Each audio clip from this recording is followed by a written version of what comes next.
जब full moon in Scorpio हुआ करता है तो ये मैक्सिमम एस्ट्रोलॉजिकल रूल्स के मुताबिक ये मैक्सिमम डैमेज सीजन है for 3 days for your emotional side. Some time aggressive हो जाते हैं, सम टाइम मूड स्विंग होता है, सम टाइम इरिटेटेड रहते हैं एंड सम टाइम अपने रोज़मर्रा के जो एजेंडाज हैं, जो डेली रूटीन होती है, उसे परफॉर्म नहीं कर पाते। अगर आप अपनी ज़िंदगी से, अपने मिशन से अब सिंसियर हैं तो इस टाइम से फ़ायदा उठाते हुए, अल्लाह ताला की नेमतों से फ़ायदा उठाते हुए अपनी ज़िंदगी को अपग्रेड कर सकते हैं, एक अपर लेयर में जा सकते हैं, एक पावरफुल लाइफ स्टाइल अपना सकते हैं।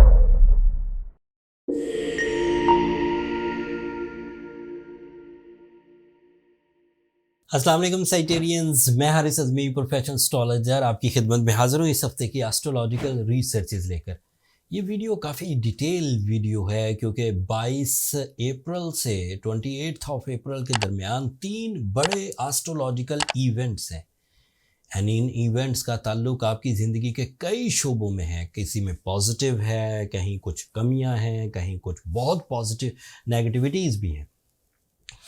मैं इन अ सिंगल लाइन उन तीनों इवेंट्स को डिस्क्राइब कर देता हूं एंड देन फिर डिटेल इस वीडियो में बयान करूंगा।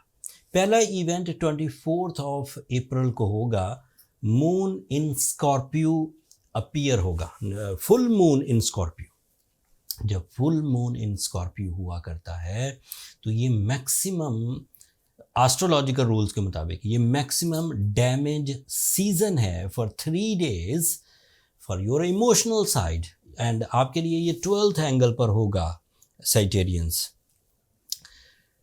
रूल्स के मुताबिक मेरे जो कुलीग एस्ट्रोलॉजर्स हैं वो इसे बड़ी अहमियत देते हैं, मैं भी अहमियत देता हूँ, लेकिन वो इन 3 दिनों को एक अलग वीडियो में डिस्क्राइब करते हैं बिकॉज जो सेंसिटिव साइटेरियंस होते हैं उनके लिए इन 3 दिनों में डिसीजन लेना मुश्किल होता है।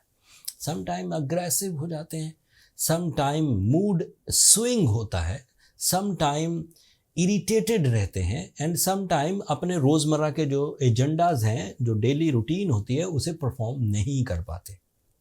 अगर सिर्फ moon in Scorpio, full moon in Scorpio हो तो यही डिफ़िकल्टीज़ आपके साथ पैदा होना थी, लेकिन फॉर्चुनेटली 2 अदरवाइज प्लैनेट या 2 अदरवाइज एस्ट्रोलॉजिकल इवेंट्स इतने पॉजिटिव हैं कि मुझे लगता है कि मून इन स्कॉर्पियो वाला इशू सैजिटेरियंस पर असर नहीं करेगा। अब उनकी तफसील बयान करता हूँ आपके लिए। मरकरी डायरेक्ट हो जाएगा 25 अप्रैल को। 24 अप्रैल को मून इन स्कॉर्पियो आएगा और उसने कुछ साइकोलॉजिकल उलझनें पैदा करना थी, बट वेरी नेक्स्ट डे जब मरकरी डायरेक्ट होगा और होगा भी आपके 5th एंगल पर डायरेक्ट, दैट मीन्स कि उसकी वजह से आपका माइंड पुरसुकून रहेगा, कंसंट्रेशन डेवलप होगी, कम्युनिकेशन मैजिकल होगी, डील मेकिंग हो सकेगी, higher educational activities easy smooth होंगी, लर्निंग कैपेसिटी बढ़ेगी, टीचिंग कैपेसिटी बढ़ेगी, एक्यूरेसी आएगी आपकी बातों में, एक्यूरेसी आएगी आपकी प्लानिंग में, एक्यूरेसी आएगी आपके डिसीजंस में। अब इस एक मरकरी के डायरेक्ट होने से आपके मून इन स्कॉर्पियो वाला जो ज़ोफ है, जो सेंसिटिविटी है, वो ऑलमोस्ट 90% रिकवर हो जाएगी और मरकरी अपने डायरेक्ट एडवांटेजेस भी देगा। When the Mercury is in 5th angle, so आपका जो पब्लिक इमेज है वो बड़ा अच्छा हो जाएगा, आपकी कंसंट्रेशन बहुत अच्छी होगी, आपकी एजुकेशनल एक्टिविटीज़ बढ़ेगी and Mercury is also representative of your 7th angle. That means your relationship, that means your life partnership, that means your family life. हाउस वाइफ्स सैजिटेरियंस को इसका बहुत एडवांटेज मिलने वाला है, इत्तफाक और बरकत पैदा होगी, जहनी हम आहंगी पैदा होगी, नफ़रतें एंड कंप्लेंट्स ख़त्म होंगी एंड इसके अलावा अगर हाउस वाइफ्स किसी तरह के किसी बिज़नेस पार्टनरशिप में या किसी बिज़नेस के आगाज़ में कुछ हिस्सा लेना चाहती हैं तो वो भी ले पाएंगी एंड सैजिटेरियन स्टूडेंट्स भी छाए रहेंगे। जैसे ही मरकरी डायरेक्ट होगा 25 तारीख को तो उनकी जो जहनी कारकर्दगी है उसमें इजाफा, वो जो फॉग ऑफ माइंड थी, जो ब्लैंक हो जाते थे स्टूडेंट्स ड्यूरिंग द स्टडीज़, वो सेटल डाउन हो जाएंगे। फिर Mercury is representative of your 10th angle. It is a very important planet for your career.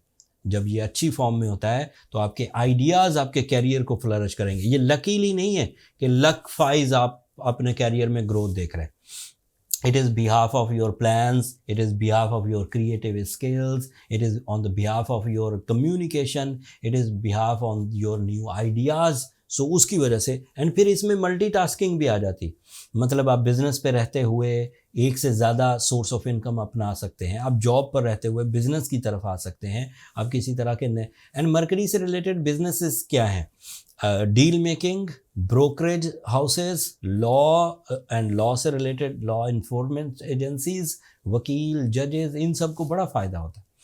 And the big one, the most powerful news आपके लिए 28 of April को, this is the third event in this week, Venus आपके लिए आपके 6th angle पर आ जाएगा, और वो 6th एंगल का ही रिप्रेजेंटेटिव है। जब वीनस 6th एंगल पर आता है तो इसके एडवांटेजेस सुनिए। एक एडवांटेज तो ये है कि आप लविंग होंगे, आपका दिल का मौसम अच्छा होगा, आपकी फीलिंग्स प्लेजेंट होंगी। एंड दूसरा एडवांटेज ये है कि it is representative of your 11th angle, so you are candidate of some sudden gains, some big opportunities, some type of new investment opportunities, some type of job switching in opportunities, some type of money making opportunities. These are the possibility. And इसके अलावा otherwise जो advantages हैं, Venus 6th angle पर अकेला नहीं है, वहाँ पर सूरज भी है, वहाँ पर जुपिटर भी है। इन तीनों प्लैनेट्स की आपसी कम्बिनेशन आपको ज़्यादा डोमिनेटिंग करेगी, आप ज़्यादा अच्छी लीडरशिप दिखा सकेंगे, आप ज़्यादा अच्छी मैनेजमेंट्स दिखा सकेंगे, आप ज़्यादा अच्छे एंड इफेक्टिव डिसीजंस ले सकेंगे, and you become more lucky. अगर आप 30% मेहनत करके 30% कामयाबियों की उम्मीद रखे हुए हैं, तो वो कामयाबियाँ 70% तक पहुँच जाएंगी। उन कामयाबियों में इज़्ज़त और जाहो जलाल भी है, उन कामयाबियों में इख्तियारात भी हैं, उन कामयाबियों में फाइनेंशियल स्टेबिलिटी भी है, उन कामयाबियों में एजुकेशनल परफॉर्मेंसेस भी है, उन कामयाबियों में न्यू अपॉर्चुनिटी अचीवमेंट्स भी हैं, उन कामयाबियों में रिलेशनशिप्स भी हैं, उन कामयाबियों में प्लेजर्स भी हैं, उन कामयाबियों में फेस वैल्यूज़ भी हैं। इतनी पावरफुल सिचुएशन के बाद उम्मीद ये है कि जो एवरेज सेजिटेरियंस हैं वो भी आइडियली परफॉर्म करेंगे, और ज़िंदगी के जो गोल्स हैं उन्हें विद बिग विजन अचीव कर सकेंगे with in 25 days started from 22 of April, so on day by day.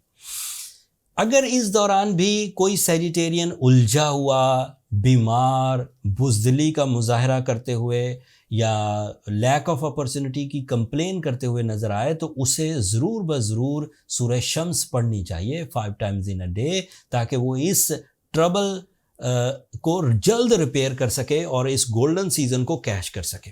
साथ में being a Sagittarian blue sapphire पहनना, नीलम या फिर रूबी पहनना, ये आपके लिए मौजू रहेगा। इससे आपकी जो स्ट्रेंथ है वो भी फास्ट एंड इफेक्टिवली परफॉर्म करेगी। जो लोग तो अपनी सलाहियतों से ही चीज़ों को कवर कर जाएं, उन्हें तो ट्रीटमेंट की ज़रूरत नहीं। They are the strong Sagittarians. आपके रूलिंग प्लैनेट में इतनी स्ट्रेंथ है कि अगर आप जर्नल एफर्ट्स भी करेंगे तो आइडियली इस वक्त रिजल्ट्स एक्सपेक्ट कर सकते हैं, सडन गेन्स एक्सपेक्ट कर सकते हैं, लकी फैक्टर एक्सपेक्ट कर सकते हैं, चाहे वो ट्रैवलिंग के लिए हो, रिलेशनशिप्स के लिए हो या फाइनेंस के लिए। बट अगर कोई ऐसे सेजिटेरियंस हैं जिन्होंने ब्लू सफ़ायर भी पहना या रूबी पहना या सूरह शम्स पढ़ी लेकिन वो ठीक नहीं हुए, उन्हें अपनी बर्थ चार्ट कैलकुलेशंस की तरफ जाना चाहिए, ताकि ये फाइंड आउट हो सके कि प्रॉब्लम्स कहाँ हैं, आप क्या गलती कर रहे हैं और क्यों नहीं चीज़ें ठीक हो रही। एंड फिर उस डायग्नोसिस मेथड के बाद जो नेक्स्ट स्टेप ऑफ ट्रीटमेंट है वो फाइंड हो सकते हैं। पर्सनल कैलकुलेशंस के लिए ये नंबर नीचे चलते रहते हैं, आप इन पर रब्ता करके अपने लिए टाइम ले सकते हैं, बट वो फ्री फोरम नहीं है सेजिटेरियंस, होपफुली आप अंडरस्टैंड करेंगे। एक और खबर, मार्स अगले हफ्ते आपके 5th एंगल पर आ जाएगा, एंड वो 5th एंगल का ही रिप्रेजेंटेटिव है, and that is the maximum support of solar system in 2024, and you will be on your best by astrological rules। लेकिन वो मार्स किस तरह से आपको फ़ायदा देगा वो तफसील अगले हफ्ते बयान करूँगा। जो लोग स्टोन बाय करना चाहें, एक तो जेन्युइन स्टोन बाय करना, नेचुरल स्टोन बाय करना ये ज़रूरी है। जो synthetic, lab created, colour enhanced या ग्लास फिनिश्ड स्टोन्स होते हैं वो हीलिंग के काम नहीं आते, वो फैशन या ब्यूटी के काम आते।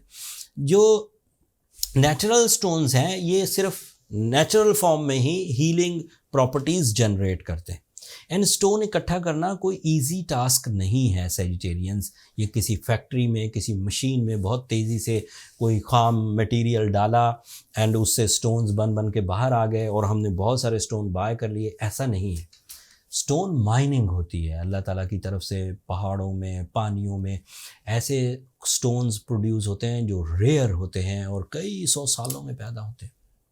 फिर लोग माइनिंग करते करते, माइनिंग इजी नहीं है, थोड़ा थोड़ा पहाड़ को तोड़ तोड़ के उस पॉकेट तक पहुंचते हैं जहां स्टोन्स होते हैं, चाहे वो एमरल्ड्स हों, चाहे वो ब्लू सफ़ायर हों, चाहे वो रूबीज़ हों, चाहे वो डायमंड्स हों। फिर वहाँ से जब स्टोन बाहर आते हैं तो मार्केट में डिमांड तो बहुत ज़्यादा होती है स्टोन्स की, एंड फिर बायर बहुत ज़्यादा होते हैं, उनमें फिर बिडिंग होती है, बहुत सारे पैसे खर्च करके बहरहाल हम वो स्टोन पाकिस्तान मंगवाते हैं, कलेक्शन मंगवाते हैं, एंड उस कलेक्शन को हमने लिस्ट कर दिया है। Premium quality blue sapphire Sri Lanka से आते हैं, वो भी लिस्टेड हैं स्टोर पे। साउथ अफ्रीका से ग्रेड 1 आते हैं, कश्मीर से ग्रेड 2 आते हैं, सब स्टोन हमने लिस्ट कर दिए। नीचे डिस्क्रिप्शन में लिंक है, ऊपर कार्ड पर भी लिंक आ रहा होगा। जिन लोगों को हीलिंग प्रॉपर्टीज़ से के स्टोन्स चाहिए वो इस स्टोर से बाय कर सकते हैं विदाउट एनी हेजिटेशन, पूरी दुनिया में इन अ सिंगल क्लिक। सो ये एक फैसिलिटी थी मेरे क्लाइंट्स के लिए या मेरे पेशेंट्स के लिए। उम्मीद है कि आपको ये पसंद आएगा। That's all from my and Sagittarians. मैंने अपने टिपिकल अंदाज में इस हफ्ते जो ग्रोथ आने वाली है आपकी ज़िंदगी में, उसकी तफसील, उसके एनालिसिस आपको बयान किए। अगर आप अपनी ज़िंदगी से, अपने मिशन से अब सिंसियर हैं तो इस टाइम से फ़ायदा उठाते हुए, अल्लाह ताला की नेमतों से फ़ायदा उठाते हुए अपनी ज़िंदगी को अपग्रेड कर सकते हैं, एक अपर लेयर में जा सकते हैं, एक पावरफुल लाइफ स्टाइल अपना सकते हैं। जब आप अपनी ज़िंदगी में कोई इतनी सी भी कामयाबी आफ्टर दिस नॉलेज हासिल करें तो अपनी दुआओं में मुझे और मेरी टीम को ज़रूर याद रखिएगा। सैजिटेरियंस चैनल को सब्सक्राइब करना मत भूलिएगा। आप लोगों की सब्सक्रिप्शन हमारी हौसला अफजाई की वजह बनती है। अगले हफ्ते तक के लिए इजाज़त दीजिए। अल्लाह ने के बाद।